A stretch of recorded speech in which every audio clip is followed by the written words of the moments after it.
ಆಹಾ, ಸಹೋದರರು ಒಂದಾಗಿರುವುದು ಎಷ್ಟೋ ಒಳ್ಳೆಯದು, ಎಷ್ಟೋ ರಮ್ಯವಾದದ್ದು. ಮಂಗಳವಾರ 7 ಮೇ 2024 ಇಸ್ವಿ. ಈ ದಿನದ ವಾಕ್ಯ ಧ್ಯಾನಕ್ಕಾಗಿ ನಾನಾರಿಸಿಕೊಂಡಿರುವಂಥ ವೇದಭಾಗವು ಯೆಹೆಜ್ಕೇಲನ ಪ್ರವಾದನ ಗ್ರಂಥ 34ನೇ ಅಧ್ಯಾಯದ 12ನೇ ವಚನ. ಮಂದೆಯ ಕುರುಬನು ಸುತ್ತಮುತ್ತಲು ಚದರಿ ಹೋದ ತನ್ನ ಕುರಿಗಳನ್ನು ಹುಡುಕುವ ಹಾಗೆ ನಾನು ನನ್ನ ಕುರಿಗಳನ್ನು ಹುಡುಕುವೆನು. ಕಾರ್ಮುಗಿಲಿನ ದುರ್ದಿನದಲ್ಲಿ ಚೆಲ್ಲಾಪಿಲ್ಲಿಯಾದ ಎಲ್ಲಾ ಸ್ಥಳಗಳಿಂದ ಅವುಗಳನ್ನು ಬಿಡಿಸುವೆನು ಎಂಬುವಂಥದ್ದೇ.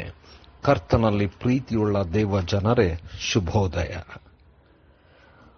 ತನ್ನ ಕುರಿಗಳು ಯಾವ ವಿಚಾರವಾಗಿ ಚೆಲ್ಲಾಪಿಲ್ಲಿಯಾದರೂ ಕೂಡ ಒಳ್ಳೆ ಕುರುಬನು ಅದನ್ನು ಹುಡುಕಿ ಹಟ್ಟಿಗೆ ಸೇರಿಸುವನು. ಕರ್ತನಲ್ಲಿ ಪ್ರಿಯರೇ, ಈ ವಾಕ್ಯ ಧ್ಯಾನ ಮಾಡೋಣ.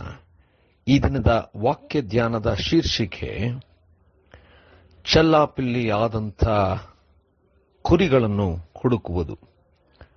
ಕರ್ತನಲ್ಲಿ ಪ್ರಿಯರೇ, ದೇವರು ತನ್ನ ಪ್ರವಾದಿಯ ಮೂಲಕವಾಗಿ ಇಸ್ರಾಯೇಲ್ ಜನರಲ್ಲಿ ಇರುವಂಥ ಕುರುಬರ ವಿಚಾರವಾಗಿ ಹೇಳುವಂತವನಾಗಿದ್ದಾನೆ. ಕುರುಬನು ತನಗೋಸ್ಕರವಾಗಿ ಕುರಿಗಳನ್ನು ಉಪಯೋಗಿಸಿಕೊಳ್ಳುತ್ತಾನೆ ಎಂಬುದಾಗಿ ಹೇಳುತ್ತಾ ಸ್ವಾರ್ಥತೆಯ ಕುರುಬನ ಬಗ್ಗೆ ಹೇಳುವುದು.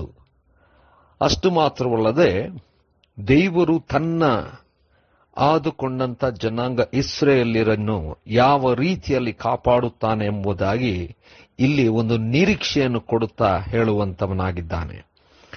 ದೇವರು ಒಳ್ಳೆ ಕುರುಬನ ಹಾಗೆ, ಒಳ್ಳೆ ಕುರುಬನು ದುರ್ದಿನದಲ್ಲಿ ಆ ಕುರಿಗಳು ಮೋಡ ಕವಿದು ಹೋದಾಗ, ಕತ್ತಲಾದಾಗ, ತತ್ತರಿಸಿ ಹೋದಾಗ, ಹೆದರಿದಾಗ, ಚೆಲ್ಲಾಪಿಲ್ಲಿ ಆದಂಥ ಸಂದರ್ಭಗಳಲ್ಲಿ ಒಳ್ಳೆ ಕುರುಬನು ಹೋಗಿ ಹುಡುಕಿ ಅವುಗಳಿಗೆ ನಿರೀಕ್ಷೆಯನ್ನು ಕೊಡುವಂತವನಾಗಿದ್ದಾನೆ. ಅದೇ ರೀತಿಯಲ್ಲಿ ದೇವರು ಸಹ ಅನೇಕ ವಿಚಾರವಾಗಿ ಚದರಿ ಹೋದಂಥ ಕುರಿಗಳು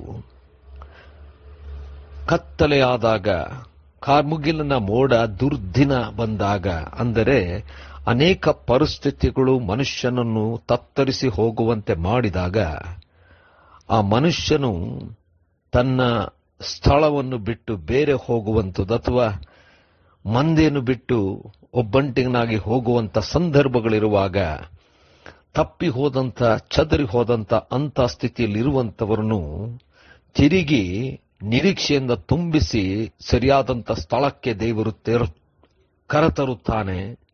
ಆ ಸ್ಥಳವನ್ನು ತೋರಿಸುತ್ತಾನೆ, ಜೀವನವನ್ನು ಪುನಃಸ್ಥಾಪಿಸುತ್ತಾನೆಂಬುದಾಗಿ ಅದ್ಭುತವಾಗಿ ಪ್ರವಾದಿಯ ಮೂಲಕವಾಗಿ ಹೇಳುವಂತವನಾಗಿದ್ದಾನೆ. ಕರ್ತನಲ್ಲಿ ಪ್ರಿಯರೇ, ನಾವು ಯಾವ ಒಂದು ವಿಚಾರದಿಂದಲೋ ನಡೆದಂಥ ಪರಿಸ್ಥಿತಿಯಿಂದಲೋ ಕುಗ್ಗಿ ಹೋಗಿ ದಾರಿ ತಪ್ಪಿದವರಾದಾಗ, ನಾವುಗಳು ಚದರಿ ಹೋದಾಗ, ನಮ್ಮ ದೇವರು ನಮ್ಮನ್ನು ಹುಡುಕಿ ಬಂದು ನಮ್ಮನ್ನು ಎಲ್ಲಾ ವಿಧದಲ್ಲೂ ಕೂಡ ನಿರೀಕ್ಷೆಯಿಂದ ತುಂಬಿಸುವಂತವನಾಗಿದ್ದಾನೆ.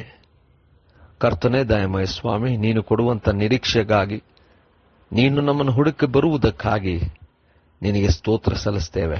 ಕೈ ಹಿಡಿದು ನಡೆಸು. ಯೇಸುವಿನ ನಾಮದಲ್ಲಿ ಪ್ರಾರ್ಥನೆ ಬೇಡಿದೆವು ತಂದೆಯೇ, ಆಮೆನ್.